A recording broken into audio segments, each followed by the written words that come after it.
सबको लगता है कि नरेंद्र मोदी को उन्होंने अपने राज्य में रोका है। नीतीश कुमार तो रोकने में सफल भी नहीं हुए हैं बिना लालू के। और इतना नीतीश कुमार किसी नेता के लिए आवभगत में नहीं लगते जब तक कुछ चाहिए नहीं होता उससे। तेजस्वी यादव को लगता है कि नीतीश को कैसे ठेल के बिहार के बाहर भगाएं पहले, ताकि कम से कम कुर्सियाँ तो मिल जाए। तो नीतीश कुमार तो सबसे फिसड्डी हैं। हम कैसे भरोसा कर लें, बिहार के लोग कैसे भरोसा करें कि नीतीश पीएम कैंडिडेट है या नहीं है। नमस्कार, भारत लाइव देख रहे हैं आप। बिहार में नीतीश कुमार को लेकर तैयारियां शुरू है और दूसरी तरफ तैयारियों पर रोक लगाने के लिए भी कई लोग लाइन में खड़े हैं। नीतीश कुमार की पार्टी जदयू के द्वारा 3 दिवसीय बड़ी बैठक का आह्वान किया गया है, जिसमें आज पहला दिन था। बैठक खत्म भी हो चुकी है। राज्य कार्यकारिणी की यह बैठक थी और कल राष्ट्रीय कार्यकारिणी और उसके बाद राष्ट्रीय परिषद की बैठक होगी। लेकिन ललन सिंह ने आज बड़ा बयान दिया है। 3 बार उन्होंने कहा है कि नीतीश कुमार प्रधानमंत्री मटेरियल नहीं है। तो चर्चा क्यों चल रही है, कहां से ये चर्चा आ रही है? उपेंद्र कुशवाहा क्यों कह रहे थे कि नीतीश कुमार प्रधानमंत्री बनेंगे और अब उपेंद्र कुशवाहा क्यों चुप है? ये बड़ा सवाल है कि जदयू के अंदर ही कई नेताओं के मत अलग अलग हैं और जो शीर्षस्थ नेता हैं, ऐसे में डॉक्टर साहब भी मौजूद हैं। जानते हैं, ललन सिंह ने 3 बार आज कहा है कि नहीं है। तो उपेंद्र कुशवाहा सैकड़ों बार कह चुके हैं। 3 बार तो तलाक़न दिया जाता है, 3 बार इस तरह बोल के तलाक दिया जाता है। लेकिन मैं एक यहाँ बात जरूर कहूँगा, मैं कैसे भरोसा कर लूँ, हम कैसे भरोसा कर लें, बिहार के लोग कैसे भरोसा करें कि नीतीश पीएम कैंडिडेट है या नहीं है। बहुत कंफ्यूजिंग मैसेज दिया जा रहा है। ऐसे नीतीश कुमार कहते हैं कि नहीं सब कुछ ठीक है, गठबंधन बदल देते हैं। ऐसे नीतीश कुमार कहते हैं कि मैं कहीं नहीं जा रहा हूँ और कहीं चले जाते हैं। तो कैसे भरोसा किया जाए? ललन सिंह की बात जहाँ तक है तो ललन सिंह तो थे ही ना एनडीए गठबंधन में, कहाँ कोई गलती बता रहे थे। केवल आरसीपी छोड़कर उनका विरोध किसी से नहीं था, वो भी अंतिम समय में हमें पता चला। तो ऐसे में भरोसा कर पाना इनकी बात का तो पहले तो कहीं ना कहीं सही बात नहीं होगा। मुझे तो भरोसा नहीं है कि ललन सिंह कह दे कि 3 बार या 4 बार या 100 बार भी कह दे, जो अपने लगे दिन भर, तभी मैं मानूंगा नहीं। तो पोस्टर में क्यों लिखा हुआ है कि देश संभालेंगे नीतीश कुमार? तो पोस्टर में नरेंद्र मोदी से सीधी लड़ाई क्यों दिखाई जा रही है? और केसीआर को बुलाना, इन सब दाव में पड़ना क्यों? राष्ट्रीय मंचों पर जाकर क्यों बैठेंगे नीतीश कुमार? इतना फजीहत क्यों लेंगे, इतनी लड़ाई क्यों लेंगे, इतना मशक्कत क्यों करेंगे? प्रधानमंत्री बनने के लिए है ना। लेकिन मान लेते हैं, चलिए ललन सिंह कह रहे हैं तो सही होगा। तो अब इसके पीछे का कारण क्या हो सकता है? इसके पीछे का एक बहुत बड़ा कारण ये हो सकता है कि परसों केसीआर के आने के बाद नीतीश कुमार को उम्मीद थी कि तेजस्वी यादव से, चूँकि केसीआर का बढ़िया था, तेलंगाना गए भी थे, खबर आती है कि कुछ व्यापारिक संबंध भी लोगों के बीच में है।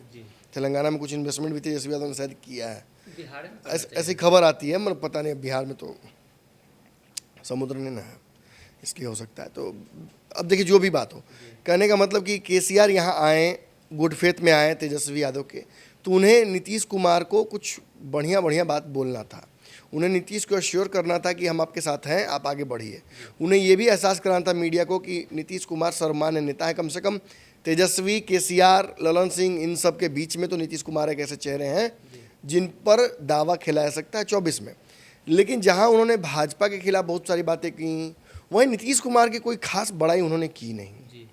और नीतीश कुमार उल्टा हाँ, नीतीश कर रहे थे ताकि वो भी कुछ बोले हैं, वो भी कह दें कि 100 बात बोल रहे थे, कम से कम एक को तो बोले कि नहीं आप तो पीएम मटेरियल हैं।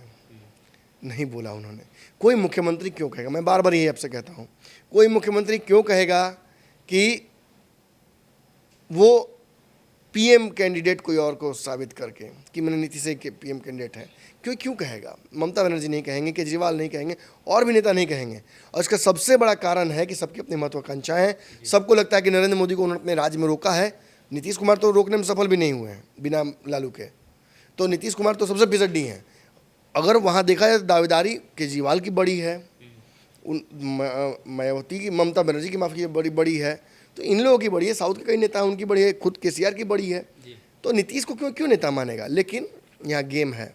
गेम यहाँ ये है कि तेजस्वी यादव और नेताओं ने ये बात नीतीश को एहसास कराई है कि आपको लेकर देशव्यापी जो आंदोलन होगा मोदी के खिलाफ, उसका चेहरा हम बनाएंगे। और इसको लेकर हम रजामंदी पहले से बना चुके हैं। आपको बस आना है, आप बैठ जाना है। सारा बारात तैयार है, आपको खाली बैठ जाना है। लेकिन केसीआर ने जिस तरीके से रिएक्ट किया, इसको लेकर डर लग गया उन्हें, नीतीश जी को। वही डर उन्हें 2017 में लगा था। देखिए ये होता रहेगा, अभी नीतीश कुमार तुरंत नहीं भाग जाएंगे फिर छोड़ के। अभी नीतीश कुमार देखेंगे कि ठीक है केसीआर नहीं तैयार है, और कौन तैयार है तेजस्वी जी बताइए, और किसको हम लोग साथ में लेके चलेंगे, कौन हमारी बात मानेगा, कौन मुझे प्रधानमंत्री मानने के लिए तैयार होगा। और ये आप सुनते रहिएगा कि एक तरफ कोई कहेगा कि हाँ पीएम नीतीश जी हैं, तैयारी भी चल रही है, बारात भी सज रहा है, और कहा जाए कि दूल्हा ही नहीं है। तो कौन दूल्हा है? किसी महिला को तो नहीं ना बिठाइएगा दूल्हा की जगह पर, फिर तो वो दूल्हा नहीं कहलाएगी, दुल्हन कहलाएगी।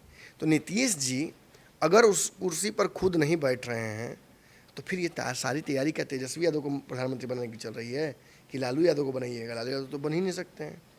यानी कहीं ना कहीं बिहार में भितरिया खेल चल रहा है, सहमत का काम चल रहा है। जो आरसीपी गुट के भी कल अमित सिंह यही कह रहे थे कि लोग तो आपस में लड़ रहा है, एक दूसरे को ख़त्म करने की कोशिश कर रहे हैं। नीतीश चाहते हैं कि जो वोट बैंक है आरजेडी का, तेजस्वी के साथ अगर ऊंच नीच कुछ हो जाए पुलिस जेल वाला तो मेरे पास आ जाए। लालू जी कितना दिन और राजनीति करेंगे। इसी तरीके से आप देख सकते हैं। तो तेजस्वी यादव को लगता है कि नीतीश को कैसे ठेल के बिहार के बाहर भगाएं पहले, ताकि कम से कम कुर्सियाँ तो मिल जाए।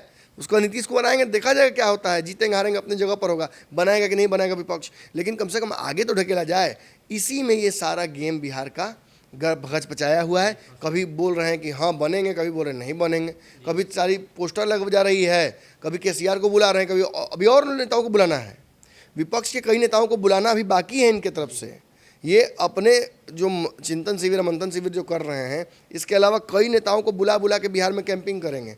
और इतना नीतीश कुमार किसी नेता के लिए आवभगत में नहीं लगते जब तक कुछ चाहिए नहीं होता उससे। तो कहीं ना कहीं बिहार के मुख्यमंत्री नीतीश कुमार को लेकर जो चर्चा चल रही है इन दिनों, उस चर्चा को ललन सिंह ने एक बार फिर से विराम लगाने की कोशिश की है। लेकिन ये चर्चा यूं ही चलती रहनी चाहिए, जिसको लेकर उपेंद्र कुशवाहा भी कुछ बयान देंगे। ये चर्चा खत्म नहीं होनी चाहिए, और ये चर्चा जैसे ही खत्म होगी तो समझ लीजिए कि लोकसभा का चुनाव खत्म हो चुका है, या नीतीश कुमार दिल्ली नहीं जा रहे हैं, उनकी कोई मंशा नहीं है, वो बिहार के मुख्यमंत्री ही रहेंगे। अगर ये वीडियो पसंद आई और वह बिहार के राजनीति और बिहारियत से सरोकार रखेनी तो सब्सक्राइब बटन दबा के चैनल के सब्सक्राइब कर ली। ओजे एगो घंटी बा, ओकरा बटन दबा देला से कुल सटीक और मारक खबर रुआ मुफ्त में मिल जाई। अगर रुआ पत्रकारिता के हमनी के नया प्रयोग में सहयोग कर चाहतानी तो ज्वाइन बटन दबा दी। पेटीएम नंबर नोट कर ली 9386816700। धन्यवाद।